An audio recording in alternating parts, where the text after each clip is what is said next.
I'm kind of trash at climbing. Okay, that's a lie. But there is kind of some truth to it. While I do climb higher grades than most of my friends, there are some who have been climbing less time who are still better than me. And simply put, my ego can't take that. Which means I've got no choice but to get better. So I decided to climb some of the hardest climbs that I could feasibly do.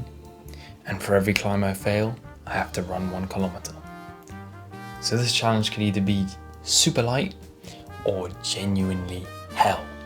But to make it at least a little fair, I gave myself 3 lives on every climb. So I started off with some purples, which are the grade below my current grade. The first one is a weird one. It starts off with some basic overhang and then moves into a very leg intensive climb, where I'm basically relying on doing a 1-leg squat with barely any assistance. But after the first goofy attempt, I clutched it out, and so no kilometer is added to the score. I then moved on to this climb, which had me in an awkward position from the get-go, and as I progressed further up I found myself spinning out on this move. And then I had a pathetic final move where I fell off the start, earning me a nice whole kilometer. Moving on, I tried a different climb, which was honestly one of the worst climbs I did all day. It involved a lot of bad holds, while also just not being in my style of climb. So needless to say, I lost all 3 attempts without making any progress. This now brings us up to 2 kilometers. I then thought, you know what? I've failed a lot on this grade, why don't I go up a grade? That will make it much easier, right? Well, you'd think I'm being sarcastic, but my plan actually worked, and I ended up finishing this black climb with 2 attempts, which means no kilometer for me. Despite this next climb having bad footholds, I still thought it looked kinda easy, so I rushed in with a bit of confidence, only to be perplexed by the first hold. After figuring it out, my lack of route reading beforehand became my downfall because I attempted to use this hold. That was not the right move, gang. I then fell on my second attempt after a bit of progress and gave the hold a mandatory squeeze just to make it seem like my fall was the hold's fault. In my final attempt, I made even more progress, but it still ended with a loss. So we're now at 3-1, which I'm not mad at. Not mad in the slightest. This next climb felt so unbelievably impossible that apparently I gave up after 2 attempts because I do not have a third clip to show you. Now this is officially the worst climb of the day. For proof, I couldn't even do the first move. All 3 attempts are identical and my first 2 attempts are literally in the same 25-second clip. You'd think after such a tough loss I'd want to call it a day, so I don't have to incur any more kilometers. But that's not how I roll. They say you should never end on a loss. So that is exactly what I did. I ended the day with 6 kilometers. The next day, I started off with this overhang, which I really liked because the first move makes me feel like a badass. Sadly, although this was my style of climb, I still lost to gravity. This next climb was actually quite fun. It's not something I generally consider my style, but as the grades go up in difficulty, this style of climb seems to be a bit more prominent, and I'm actually kind of starting to enjoy it.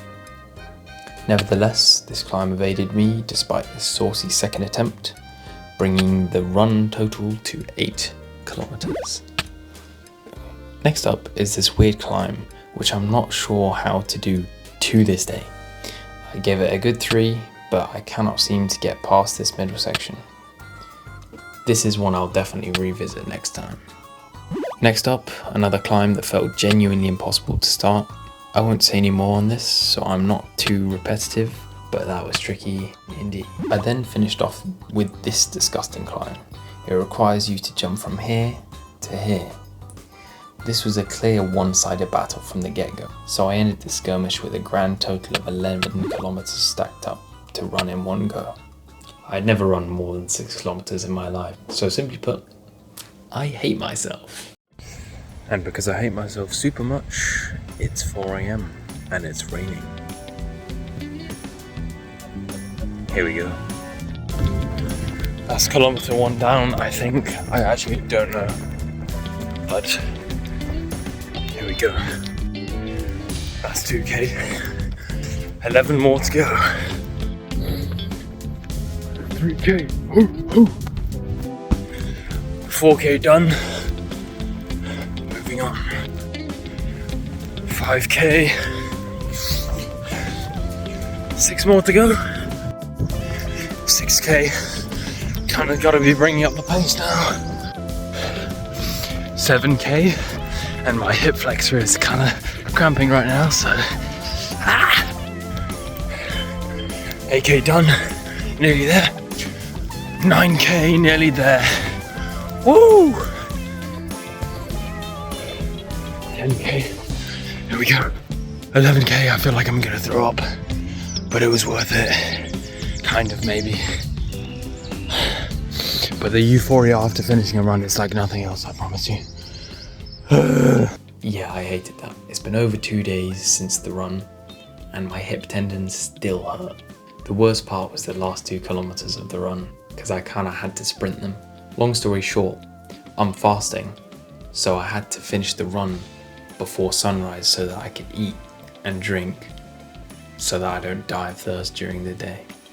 However, due to the fact that even though I woke up at 4 AM, I took way too long to just start running, so I ended up finishing way too close to the time when I was supposed to be fasting, and I wasn't able to drink enough, so I ended up being thirsty for the whole day. Oh well, it ended up working out, so I'm pretty proud of myself.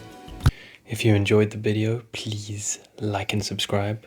I've been doing a bit of consideration. Obviously last week I posted a video about making a game, and this week I'm posting about climbing again. I'm going to be honest, I really don't know what to upload. I don't know what's best for the channel, whether I should stick to climbing and fitness, or if I should just do what I want. I mean, I'm going to do what I want regardless of what's best for the channel, but obviously I will take it into consideration.